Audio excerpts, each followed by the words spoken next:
Hey Megalithomaniacs, we are on our way to a site called Qasr el Sagha out in the Fayoum Desert. I'm here with Andrew Collins, also Ahmed, who's from Soul of Egypt, and we're going to be investigating this. We're taking a whole series of four-wheel drives to this particular site.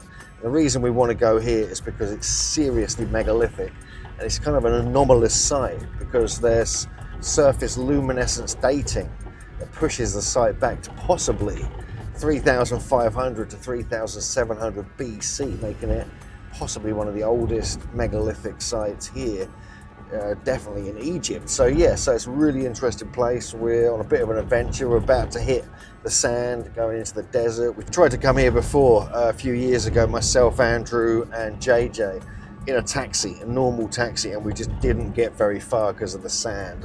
The whole road, even though there's a road, it gets covered in sand, so it's impossible to get to without four-wheel drive. So we made arrangements with the Soul of Egypt and also with Youssef Awian, who decided to check it out for us, do a recce. Now we're definitely going to be getting there this time, so we're delighted, and there's a lot to say about it. Obviously we'll show you everything when we get there, but Andrew just wants to fill you in with some details about it as well. Yeah, this incredible structure was discovered, or I should say rediscovered, in the mid-19th century by a German botanist by the name of George Schweinfurth. He was the first person to describe it. Then the famous British Egyptologist William Flinders Petrie came here towards the end of the 19th century, investigated it, wrote about it in his books. And what he said was that there were Old Kingdom pottery all around it, which suggested that it was of extreme antiquity. Later archaeologists have come here and looked at the interior design and thought maybe it's from the 12th dynasty, that's part of the Middle Kingdom, and in all honesty, it looks like it's a mishmash of both. I think that it was extremely ancient and it was reconstructed and redesigned in the 12th century. I found evidence here that it was associated with the female pharaoh Sobek Neferu and her family, and that she was up here, and that's what we're going to try and find out exactly what was going on here, what was worshipped here. We suspect it was the god Sobek, the crocodile, but we're just going to see what else we can find when we get there. Now, there's a very strange legend connected with the Qasr el Sagha temple. It's very old, and it goes like this: that one day there was a pharaoh, and he was being chased by big dogs, and they chased him all the way to the edge of the Fayoum Lake, and he thought he was going to die. And at this point, a big crocodile rose out of the water and said, "Climb on my back and I will take you to safety." So the pharaoh got on the back of the crocodile, and the crocodile took him all the way across the lake to the other side, and obviously to safety. And in honor of this crocodile, the pharaoh built him a temple, and that temple is Qasr el Sagha.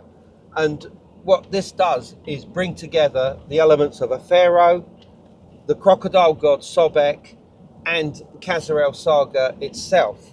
And I find that very, very interesting, which tells us that this site unquestionably is going to be linked with that crocodile god Sobek.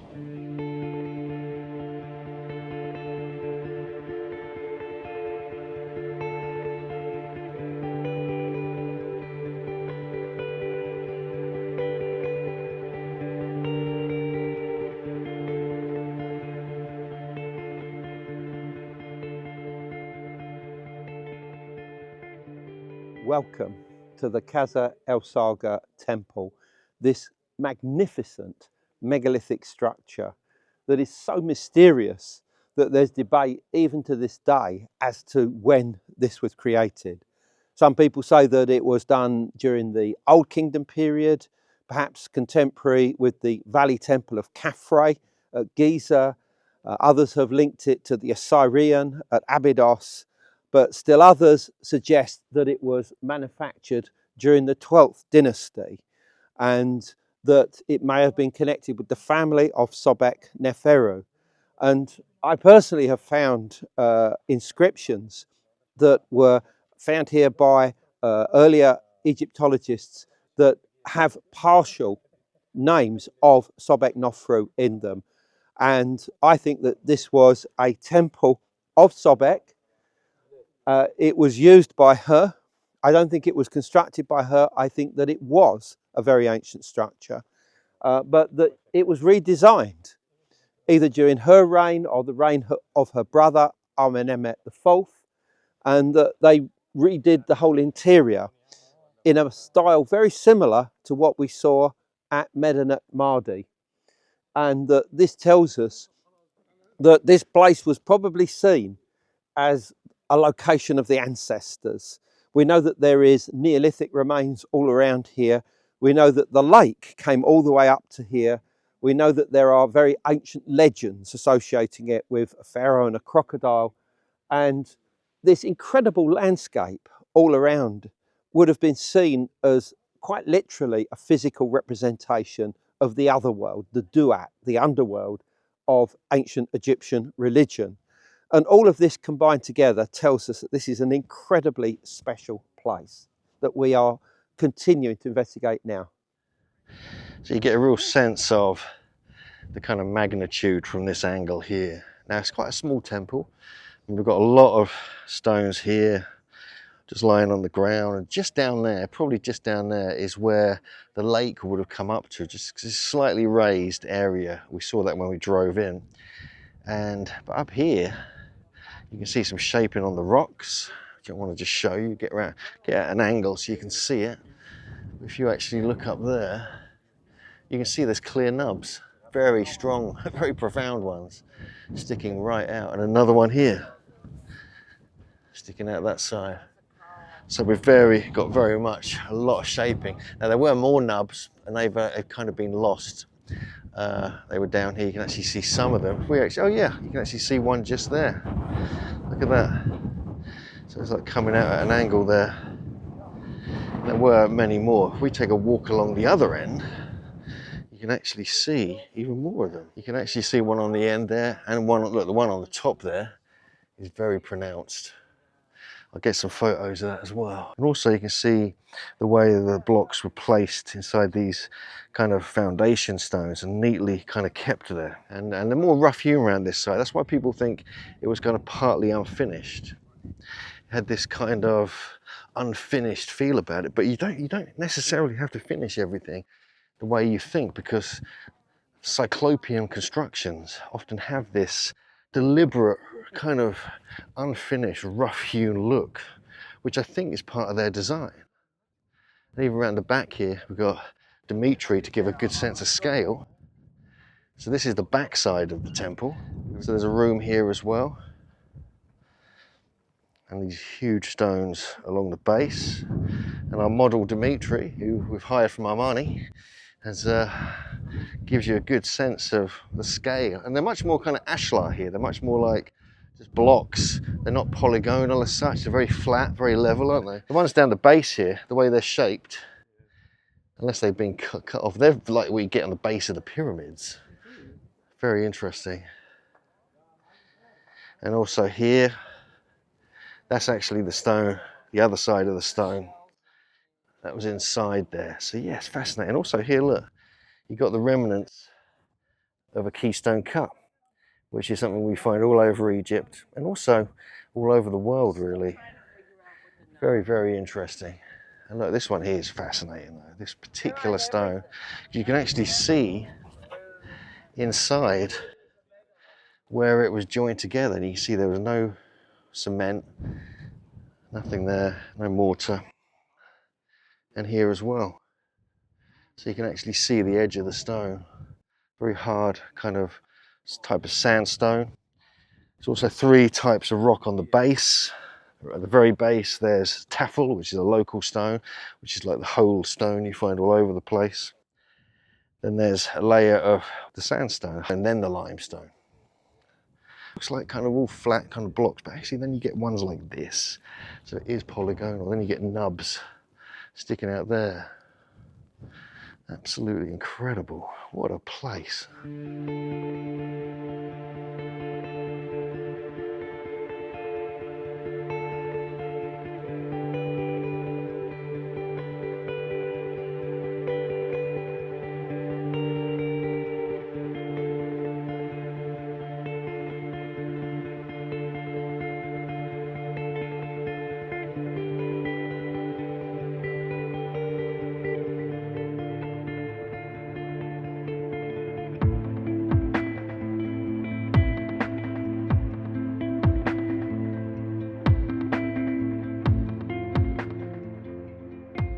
it's very difficult, obviously, to say what the exact age of this place actually is.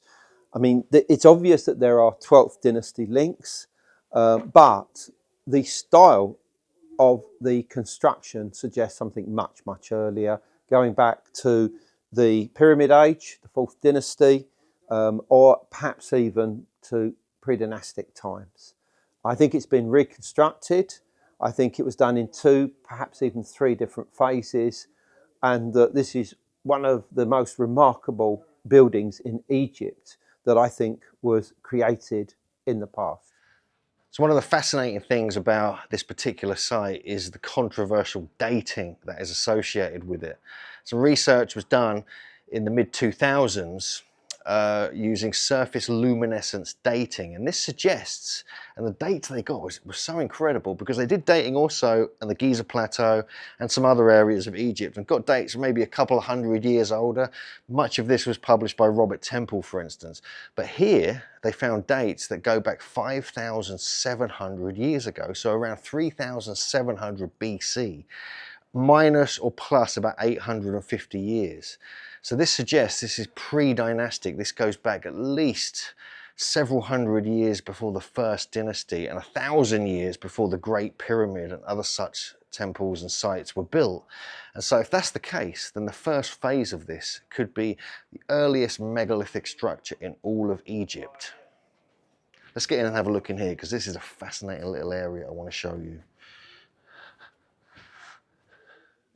Right, there you go, it's all good. Okay, yeah?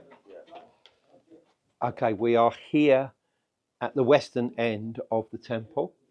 Behind me is the 7 small cells or chapels that face towards the north. And at the end of these, you have this small little area, which is rectangular. But you can see right here that there is a hole.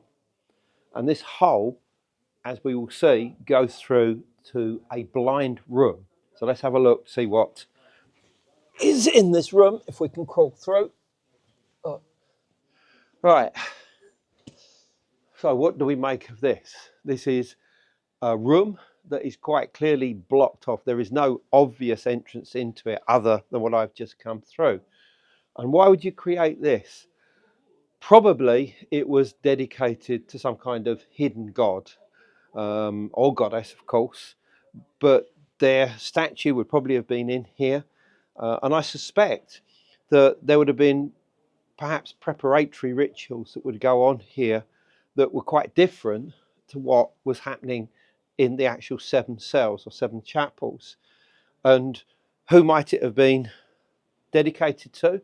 Well, of course, it could always be Sobek, but I think the other possibility is that it could have been Amun, who was the hidden god, and that in theory his representation could easily have been within a place that was not accessible to the general public. So it really is incredible just to be here inside one of this small chapel here at Qasr el Sagha. Now this is seriously megalithic, massive monoliths everywhere you look. You just look around, you see behind me just to get a sense of the scale.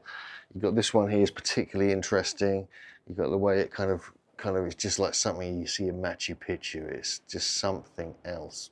Once again, you have all these incredible megalithic blocks, and I'm beginning to see evidence that this place was reconstructed.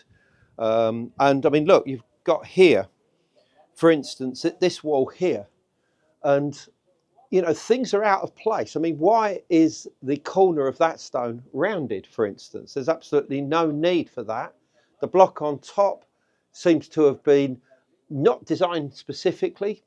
When you look at the perfect nature of this polygonal wall here, it's completely out of place. This is something that I've been noticing as we've been going around the temple, that in my opinion, it's clearly reconstructed. I mean, some of it obviously shows evidence of movement, most obviously due to earthquakes, such as here.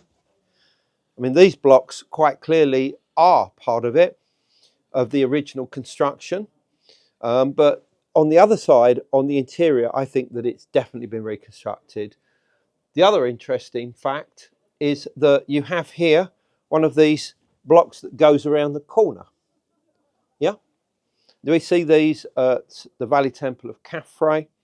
Well, obviously we see them in places like Peru, Machu Picchu, and obviously Cusco.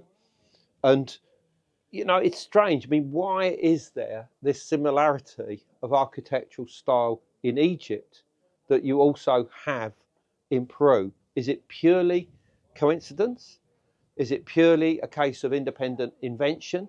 Or could there possibly have been some kind of cross-cultural contact via the Atlantic Ocean in the distant past? But I mean, look at this megalithic block here. I mean, this is extraordinary. I mean, in size, this must be, I'm going to use imperial, probably about 7 feet across by about 5 feet high, and it extends through this wall into the interior. And this is very, very typical of the size of the blocks that we find here. And this is so unusual for the 12th dynasty. And this tells me very clearly that there's a good chance that this is much older, probably Old Kingdom, or if the dating is correct, then it could even go back to Predynastic times. Yusuf is getting some levels here. Yeah. So this is precision leveling, yeah? Yeah. So would this be like for all the different areas, like the different foundation levels? In the pyramids, for example, we find it in the lower courses and on the higher courses as well. Okay. So this is the accuracy of the pyramid builders again. Yes, according to what we have seen from unfinished work, all the work will be constructed with the natural rock formation phase, and then it will be finished and flattened after it's constructed. That's the reason behind some of the work in the corners, not for this one specifically, because this one is intentionally on both sides. But if we walk to this way a little bit, like you can see the interlocking methods. And we all know that this was to resist like earthquakes. But if we don't have earthquakes, what are we resisting? What kind of vibration? Sound, vibration. Sorry. Like these kind of curves, which we know it really well from the Valley Temple in Giza. The stone itself was, when it was constructed, it was to this height. And this amount of material was removed in order to flatten and finish the work. And we can still see how accurately it is interlocking. So this is not flat. If you look from here, the stone is going with a slope like this. It's not straight. No, it's coming with an angle. You can see it from here. And when we look outside, if you wouldn't mind taking a look outside. So if we looked here, for example, at the achievement on this side, you can see here clearly that this surface was not flattened. But what do we have here? We have similar scoop marks like the one we have in the unfinished obelisk, the patterns. And if you get further to the back, you will see it. Now, we can clearly see some knobs here of unfinished work, and we can see also that this part here fell a little bit. So the interlocking of the stones prevented it from falling, but the stone itself was not strong enough. So you can see here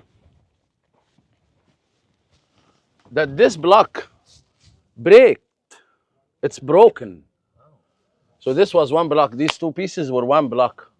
When the structure was falling to this side, the stones didn't dismantle, but it couldn't hold the weight, so it broke. That's how good this interlocking. And then we have all the scattered pieces of the same type of calcified sandstone in the surrounding, which shows that the structure was once a lot bigger. So all these pieces is nothing but more of this structure. Look, there are foundation pieces over there. So these here were once part of the building, and they also look severely eroded. Yeah, we can see here that this is not a natural formation. This was probably part of the foundation, and this where another block used to be constructed on top of. Look, again, the iron oxide, which is identical to what we're going to see on the middle pyramid and on the Giza plateau. All these blocks over there is also parts from the same building, and we can see behind the jeep there is a foundation stone. So the structure was a lot bigger. Oh, I see. So it stretched quite a way out. Yeah. Possibly all the way Yeah. in this flat area. Yeah. And then we are confused, of course, because we have the stone masonry identical to the pyramid builders. And because we did the pyramids to the Old Kingdom and to the Fourth Dynasty, then we will assume that this was built also in the Fourth Dynasty, even that we don't have any inscriptions. We have here artifacts that is scattered around from the prehistory time, from the Old Kingdom, from the Middle Kingdom, and all the way until today, crossing the Greco-Roman period and everything. Yes, it's a keystone. You know these. This is a keystone. You know, the rest of it will be on another block. We've seen those in the Osirian. And the archaeologists are seeing the similarities between the Valley Temple and Qasr el Sagha and the Osirian. Even though we have other materials, here the stone looks like it was extracted from somewhere nearby, but it's the stone masonry with these interlocking, with these angles and the interlocking shapes.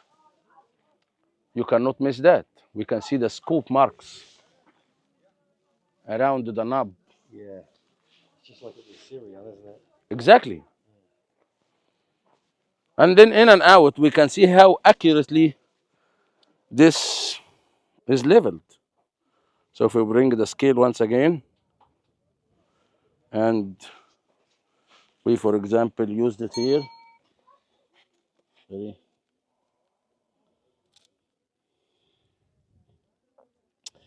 Will give us very similar to the results to the ones we see on the Giza Plateau, which is usually somewhere around 0.5, just like what we are looking at here. That's very leveled after thousands of years and after something shook this structure like that. You see the scoop marks up there? Yeah. So we come out behind the main part of the site here, and look, we've got all this lying around, this huge flat area here. And these look like foundation stones. This actually looks like this was part of another temple, part of another platform perhaps. It seems like we have the temple built over there, but actually over here there could have been, the platform could have stretched all the way over here, right from the temple. And this could have been a whole ceremonial area. It could have been where people stayed when they were coming here to do rituals, because it's thought, a lot of people have suggested that Qasr el Sagha is actually an outpost. It's like a megalithic outpost as part of the lake. It's an astronomical temple. You have the sunrise and the sunset going always across the lake. You know, when it was in its original kind of placement in ancient times. But it's just all these blocks here just really fascinate me, because these are all the taffel blocks. It's a type of kind of tufa type stone, really softer, more breakable stone. But these are all shaped. These aren't kind of, they've been weathered, so they lost some of their kind of pristineness. But look, you can see these are blocks. These have been shaped. This is not kind of random. So this could have been a huge platform. There could have even been another structure here, because we're finding quite large stones literally all over the place. So yeah, so that's interesting. I mean, very little research has been done on this site. It's one of those obscure places well off the tourist trail, we're the only group here. I mean, one group popped in, had a look for 10 minutes and left. We've been here like 2 hours. And look, we've got a giant stone here. This looks actually like some of the sandstone that makes up the main temple.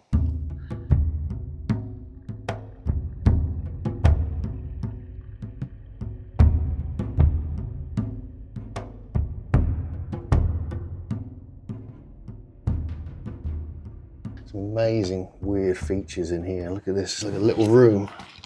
It goes all the way down there. It goes to nowhere.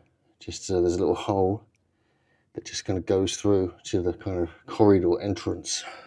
I think we have actually made an incredible discovery at this temple, one that I have never seen mentioned in any book or paper on this site. This is a petroglyph. And at first I looked at it, I was with Yusuf, and we looked at this and I said to him, what do you make? He said, well, it's not Arabic. And I suddenly realised what it is. There's the 2 horns of a creature, maybe a bovine, or it could even be a deer or something. There's the head, look, the very long head. There's the body, there's the 4 legs, and it's standing on ground. Here's the back of it. Here is the possibly either the legs or the tail coming down. That's a petroglyph. How old is that? I mean, this is an extraordinary discovery. I mean, clearly we can't tell its age, but I don't think that that's recent whatsoever. Right? We think we got another petroglyph here that our good friend Pamela Williams has just pointed out. Look, you can see here a very slim body of a person. Look, there's the stomach, there's the chest, but it's very slim, and there's the shoulders, there's the head going all the way up here, very long head with a headdress and arms reaching out towards the lake itself, which would have come right up to these shores in the past. That, to me, looks like the same style as many goddess statues that I've seen, particularly to do with Astarte in the Levant. Exactly that stance where you've got them like this, with their hands reaching out towards something. So to me, that's a representation of a goddess. Now, how old it is, we can't say. It could just be a couple of thousand years old. It may be 3,000 years old. We certainly know that there were Semitic peoples in this area, but this also resembles certain statues that I've seen of predynastic goddesses as well. And to me, that's female. I don't know what anybody else thinks, but that looks female to me.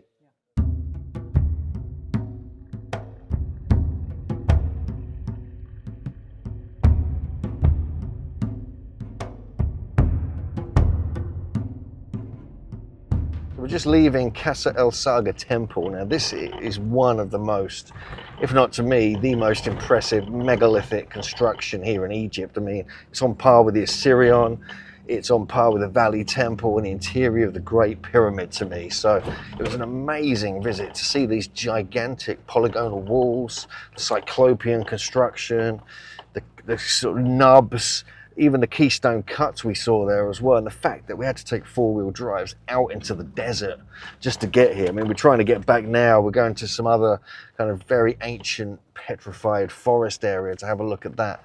But yeah, just to get a chance to go to this site, which could be the oldest megalithic temple here in Egypt, potentially according to surface luminescence dating. It goes back to 3,500 to 3,700 BC. So that's 1,000 years older than the Great Pyramid officially. But the dating isn't 100%. I'm sure more research is going to be done on it. But there's so many levels to this site. It's almost like there was another whole area behind it which may have had constructions as well. But my overall feeling is just that, to me, this is well worth a visit. We're going to try and include this on every tour because it's such an adventure to get there. It's such an impressive site. There's no one else around. You kind of have the whole place to yourself.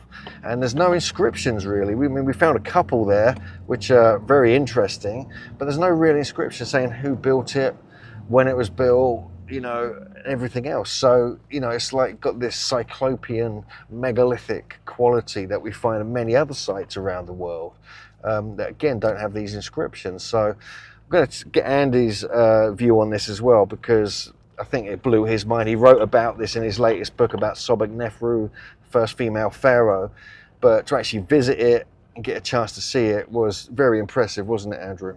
Yeah, I mean, it's just an incredible site, as you say. And I mean, when you're there, we were only there for a couple of hours, you know, you're just fact finding, you're just trying to take everything in, absorbing everything. And for me, the first thing that becomes apparent is that it has been reconstructed inside. There's a lot of blocks in secondary use that were clearly somewhere else before they were placed where they are now. Plus, the polygonal walls are extraordinary. We went inside the little blind room and we were looking at the, you know, totally smooth, flat, polygonal wall stones. And you could have been in Machu Picchu. You could have been looking at the walls of one of the temples there in Peru. And I mean, you know, it's a case of you could almost put a picture up and say, where am I, Egypt or Peru? And that obviously begs the question of what is the relationship, or is it a case of independent invention? But beyond that, we found what appeared to be two petroglyphs, one on the inside that seems to show what our archaeologist friend agrees is actually some kind of large deer. At first I thought that it was a bovine, but it's got horns, and the horns have extensions that seem to suggest that it is like some kind of large stag, which I find incredible because there's been no deer in Egypt for many thousands of years. We're going to check how long, but certainly for many thousands of years.